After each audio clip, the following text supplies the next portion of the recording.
Hello everyone, good evening to all of you. आज के इस लेक्चर में हम एक नए chapter quadratic equation chapter number 4 करने वाले हैं, शुरू करने वाले हैं। और 5 से 6 लेक्चर में मैं इसे कंप्लीट कर लूंगा।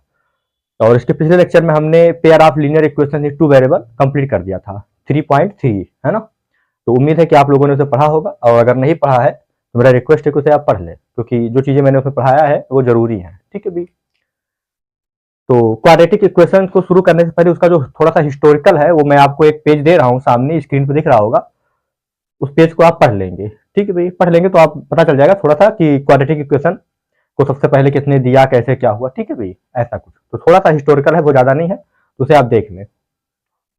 बाकी कॉपी में लिखने की बहुत ज्यादा जरूरत नहीं है, उस हिस्ट्री को यहाँ से लिखेंगे डिफिनीशन से। तो क्वाड्रेटिक इक्वेशन क्या होता है? नाम है क्वाड्रेटिक इक्वेशन। क्वाड्रेटिक का मतलब होता है जिससे दो घात का समीकरण, है ना। ऐसा इक्वेशन जिसकी डिग्री 2 हो, डिग्री 2 डिग्री का जो इक्वेशन होगा वो क्या कहलाएगा? Quadratic equation. ओके, तो डिफिनीशन लिखता हूँ, फिर मैं इसके कुछ एग्जांपल लिखूंगा तो आप समझ जाएंगे। यहाँ देखें क्वाड्रेटिक इक्वेशन। पहले मैं डिफिनीशन लिख देता हूं। An equation of the form of ax square bx plus c is equal to 0। कोई इक्वेशन जो इस फॉर्म का हो ना, वेयर बता दें आप कि a क्या है। बस ध्यान ये रखना कि a 0 ना हो, and a b c are real number, क्योंकि अभी हम और कोई नंबर नहीं जानते हैं। रियल नंबर हमारे पास जो अभी तक का हमने जितने नंबर पढ़े हैं वो रियल नंबर ही है, तो हम रियल नंबर की बात करते हैं। ठीक है भाई, बाकी इमेजिनरी नंबर ये सब नंबर अभी हमारे पास नहीं है। ठीक है भाई, तो ये हम रियल नंबर की बात कर रहे हैं। तो ये जो कोफिशिएंट है एक्स स्क्वायर के, एक्स के, और ये जो कांस्टेंट है, ये तीनों क्या होंगे? कोई रियल नंबर होगा ना। रियल नंबर मतलब जैसे कुछ भी हो, √2 हो, √3 हो, 1 हो, 2 हो, 1/2, 1/3, कुछ भी हो। जितने नंबर अभी तक का हमने क्लास 10 में पढ़े हैं 9 तक, वो सारे नंबर क्या कहलाते हैं? रियल नंबर कहलाते हैं ना। रियल नंबर मतलब रेशनल नंबर और इरेशनल नंबर दोनों को अगर मिला दिया जाए, जितने भी नंबर बनते हैं सारे रियल कहलाते हैं। ओके, तो ये ध्यान ये रखना है इसमें कि एक्स स्क्वायर का कोफिशिएंट 0 ना हो, मतलब ये a 0 ना हो, 0 के अलावा चाहे जो रियल नंबर हो a। बाकी b और c 0 हो सकते हैं, कोई दिक्कत नहीं है ना। a 0 क्यों ना हो? a इसलिए 0 ना हो क्योंकि अगर a 0 हो गया तो एक्स स्क्वायर में अगर हम 0 का मल्टीप्लाई करेंगे तो एक्स स्क्वायर खत्म हो जाएगा। तो जब दो पावर ही खत्म हो जाएगा, 2 डिग्री खत्म हो जाएगा, तो 2 डिग्री का इक्वेशन रह ही नहीं जाएगा। जब 2 डिग्री का इक्वेशन नहीं रह जाएगा तो क्वाड्रेटिक नहीं होगा। ओके, बाकी b 0 हो जाए, c 0 हो जाए, उससे कोई दिक्कत नहीं। तो ये कहलाता है क्वाड्रेटिक इक्वेशन। इतना आर रियल नंबर, है ना। तो N equation of the form of इतना, वेयर इतना आर रियल नंबर, है ना, is called quadratic equation, is called quadratic equation in x. तो चूंकि ये एक्स में है तो एक्स में हो गया, अगर वाई में होता तो वाई में हो जाता, इन एक्स। ओके, तो ये कहलाता है क्वाड्रेटिक इक्वेशन। एग्जांपल अगर इसके हम देखना चाहें तो पहला एग्जांपल मैं लिख दे रहा हूं ऐसे। मान लीजिए लिखा 2x square plus 3x plus 5 is equal to 0। यहाँ देखें x की पावर कितना है? 2 है। बाकी यहाँ पे नंबर लिखे हुए हैं तो कोई दिक्कत नहीं, यहाँ 2 घात है ना, तो ये क्या हो गया? क्वाड्रेटिक इक्वेशन हो गया। दूसरा क्या है? मान लीजिए लिखा है केवल एक्स स्क्वायर प्लस 5 लिखा है, ऐसे ही लिखा, तो ये भी क्या है? बराबर 0, क्वाड्रेटिक है। क्यों? क्योंकि यहाँ पे एक्स की पावर 2 है। अब आप कहोगे बी नहीं है, मतलब तो इसमें क्या है? बी 0 हो सकता है। ठीक है, मतलब एक्स रहे चाहे ना रहे कोई दिक्कत नहीं है, लेकिन ये ये होना चाहिए एक्स स्क्वायर, मतलब 2 घात होना चाहिए, एक्स स्क्वायर हो चाहे वाई स्क्वायर हो, है ना, इस टाइप का। तो ये भी है ना। यहाँ पे ये कैसे लिखा है? इसको आप ऐसे लिख सकते हो ना, O R R X square plus, कहोगे एक्स नहीं, एक्स है 0 इंटू एक्स है, 0 इंटू एक्स प्लस 5 बराबर 0, वही तो लिखा है ये। तो a x square b x plus c type का है, तो ये भी क्या है? क्वाड्रेटिक इक्वेशन है।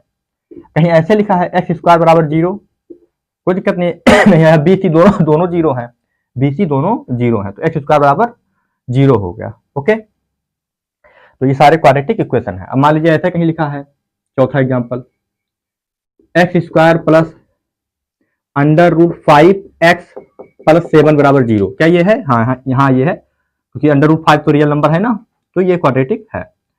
पांचवा, ये भी क्वाड्रेटिक है। पांचवा क्या है? X square plus under root 5x है ये। अब मान लीजिए जो अंडर रूट है वो 5 पे ना होकर के x पे होता है, ऐसे होता, 5 बाहर होता, अंडर रूट x होता, प्लस 7 बराबर 0। तो ये क्वाड्रेटिक नहीं होता। क्यों? क्योंकि यहाँ पे x के ऊपर रूट आ गया, और हमारे क्वाड्रेटिक में क्या है कि x के ऊपर रूट कहीं नहीं है ना, आया इस टाइप का, तो ये क्वाड्रेटिक नहीं है। तो ये कुछ एग्जाम्पल थे जो आपके सामने हमने रखे क्वाड्रेटिक इक्वेशन के। तो उम्मीद है कि आपको समझ में आया होगा। तो इस टाइप का कहीं भी कुछ दिखेगा तो वो आपका क्वाड्रेटिक इक्वेशन होगा। और लिख देते हैं, अलग वेरिएबल लिख देते हैं, Y square plus 3y plus 7 is equal to 0। ये y में है क्वाड्रेटिक, है ना। ऐसे आप u में u square plus 5u plus 2 बराबर 0, ये भी ये u में क्वाड्रेटिक है, ऐसे है ना। तो किसी भी वेरिएबल में क्वाड्रेटिक हो सकता है। तो क्वाड्रेटिक होने के लिए ध्यान में रखना होता है कि a 0 ना हो, बाकी कुछ भी हो, ठीक है भाई। चाहे तो तीनों टर्म हो या दो ही टर्म हो, ठीक है, बस ये होना बहुत जरूरी है, ये पहला वाला ना, ये 2 घात वाला होना बहुत जरूरी है। इसके अलावा कोई हो तो ठीक है, ना हो तब भी ठीक है, बस ओके। अब यहाँ पे धोखा हो सकता है, जैसे यहाँ 2 घात है, लेकिन इसको भी देखना होता है कि अगर ये x है तो रूट के अंदर नहीं होना चाहिए, इस टाइप का ना, ओके। या रूट के अंदर है तो परफेक्ट स्क्वायर होकर बाहर निकल जाए तो ठीक है, तो बाहर निकलेगा भी नहीं, तो इस टाइप का भी क्वाड्रेटिक इक्वेशन नहीं है। बाकी यहाँ पे रूट लग जाए, कोफिशिएंट पे रूट लग जाए, मतलब ए बी सी पे रूट लग जाए तो कोई दिक्कत नहीं है। वेरिएबल पे ऐसा रूट ना लगे कि वो बाहर ना निकले, ओके। यहाँ एक्स पे रूट नहीं लगना चाहिए, ठीक है भाई। तो यहाँ तक का देख ले। अब हम आते हैं अपने क्वेश्चन पे आएंगे, ठीक है भाई। अब एक आता है standard form of quadratic equation, तो इसी को ax square bx plus c को बराबर 0 को standard form of quadratic equation कहते हैं। ये बता दे रहा हूं मैं, नोट करके लिख लें ऐसे। ये ax square bx plus c बराबर 0 इज कॉल्ड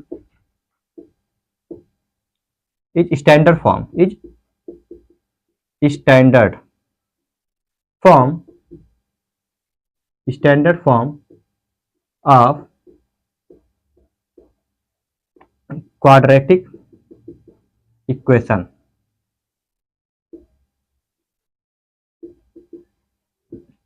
ये इतना लिखने के बाद इसके नीचे नोट करके लिख लेंगे कि ये जो होता है ये एक्स स्क्वायर bx प्लस सी बराबर 0 के फॉर्म का वो standard form of quadratic equation कहलाता है। तो यहां तक की बात हमने कह दी।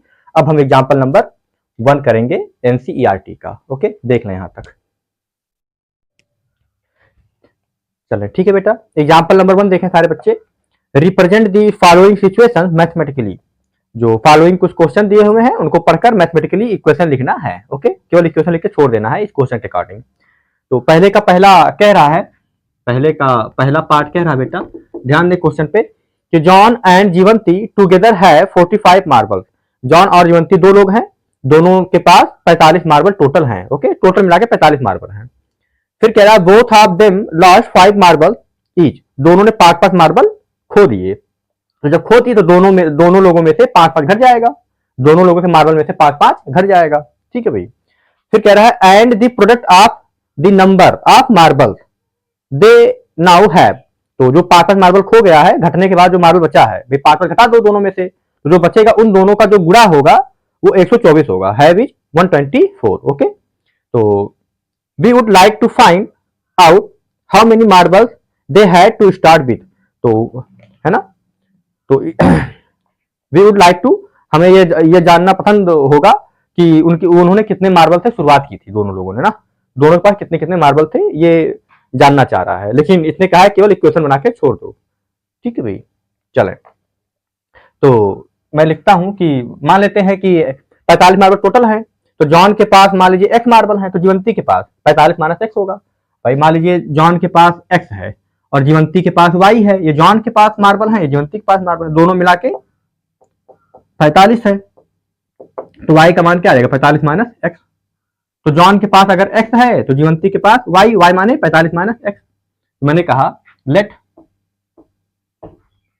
John had x marbles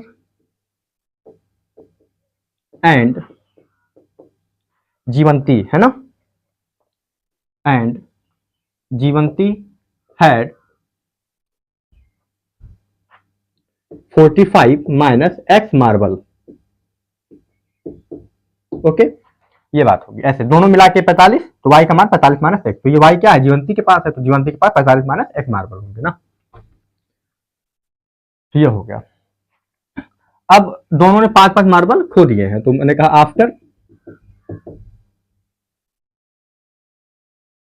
after losing 5 marbles,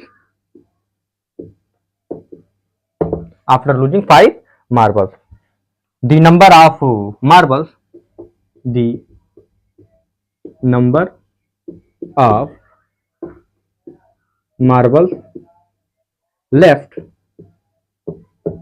with John, John के पास कितने मार्बल बचे, एक्स था, 5 गायब हो गया, तो एक्स माइनस 5 बचा।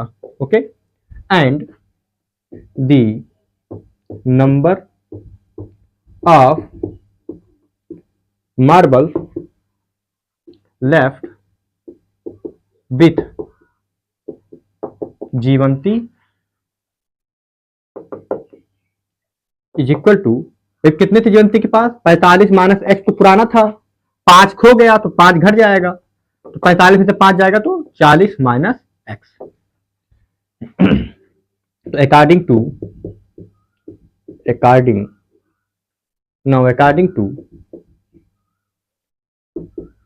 टू क्वेश्चन या अकॉर्डिंग टू कंडीशन,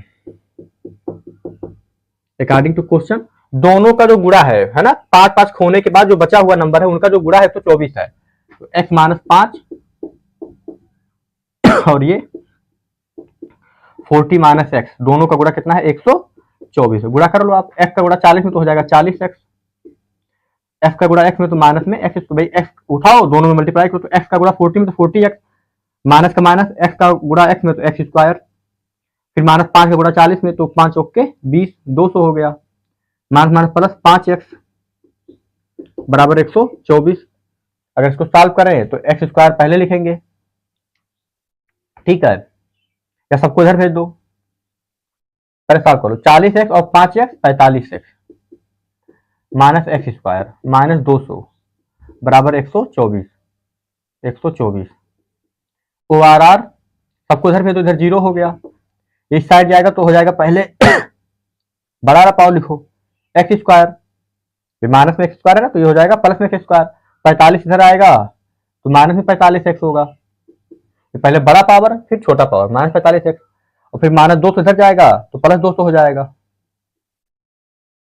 ठीक है, ये सारे उठ के इधर आ गए, पहले बड़ा घात माइनस था तो इधर आया तो प्लस, 45 इधर आया तो माइनस 45, और माइनस 200 इधर आया तो प्लस 200, और इधर क्या है, इधर 124 पहले से है, यहाँ पहले से 124 है, तो ये ओ आर आर हो जाएगा, तो इस 0 इधर लिखेंगे, तो एक्स स्क्वायर माइनस 45x और प्लस में कितना हो गया 324 बराबर 0। तो ये आपके क्वेश्चन के अकॉर्डिंग ये आपका आंसर होगा, क्या रहता है, मैथमेटिकली सिचुएशन बना के छोड़ दें, यहाँ तक का ये आंसर हो जाएगा।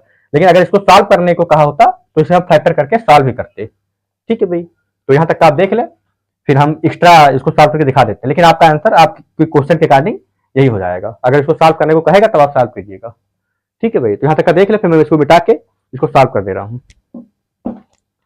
किताब के अकॉर्डिंग तो हमारा इतना हो गया, चलते हैं आगे। अब इसका फैक्टर आपने क्लास 9th में सीखा है ना भाई, 324 है और ये लाना है 45, तो 36 और 9 45 और 36 9 तो करोगे तो आप 324 लाओगे। अब ऐसा नहीं कि मुझे 36 का पहाड़ आ रहा है, ठीक है भाई, मुझे पता है, मैंने सॉल्व किया तो मुझे पहले से पता है, ठीक है भाई। चलें, तो तरीका क्या है, 324 का फैक्टर कर लेते हैं ऐसे, रफ देख ले, 324 को काटें ऐसे, 2 से काटेंगे तो कितना आएगा, है ना, 2 एक 2 एक 3, 2 6 12, 2 दूनी 4, फिर 2 से काटे 2 16 81, 3 से काटे 3 दूनी 6, 2 8, 3 7 21, फिर 3 से काटे 3 9 27, फिर 3 से काटे तो 3, फिर 3 से काटे 1। अब भाई ऐसा करना होता है कि गुणा करो, 324 आए, जोड़ो घटाओ तो 45 आए, तो इसी से बनाना होता है, 3 3 3 से बनाना है ना, 3 त्रिक का ये देखिए 3 त्रिक का 9, और ये 3 त्रिक्का 9, दूनी 18 दूनी 36, 36 9 45 और ठीक है 36 गुणे 9 324। ऐसे ही सेट करना होता है। ठीक है भाई, आप क्लास 9 पढ़े होंगे तो देख लीजिएगा इसको। तो ये हो जाएगा x square minus 36x minus 9x plus में 324 बराबर 0। x कॉमन ले लो तो x माइनस 36 माइनस 9 कॉमन ले लो तो x माइनस 36 ही आएगा, ये बराबर 0। तो x माइनस 36 और x माइनस 9 बराबर 0। तो यहाँ से आया x बराबर 36 और x बराबर 9, दो मान आए। तो केस फर्स्ट इफ x बराबर 36 है ना, अगर x बराबर 36 है तो इसका मतलब जॉन के पास 36 तो जीवंती के पास 45 माइनस, है ना। हेंस देन अगर ऐसा है देन जॉन हैड 36 मार्बल, इसको मिटा दे रहा हूं मैं। ठीक है भाई, ये आप क्लास 9 में फैक्टर पढ़े होंगे, मैं ज्यादा फोकस नहीं कर रहा हूँ। अगर आपको फैक्टर में दिक्कत होगा तो बता देंगे, मैं अलग से वीडियो बना दूंगा फैक्टर का। The John had 36 marble and Jeevanti had कितना 45 माइनस एक्स, 45 माइनस एक्स मतलब कितना 36, तो बचा 9। जीवंती हैड 9 मार्बल्स, ये आंसर हो जाएगा। ठीक है भाई, और अगर केस 2 ले, केस टू में अब ये केस ही लिखा है ना, स्पेलिंग नहीं पढ़ने की कोशिश करेंगे। केस लिखा है CASE, केस 2। इफ x बराबर 9 ले लिया तो उल्टा हो जाएगा। John had 9 marble and Jeevanti had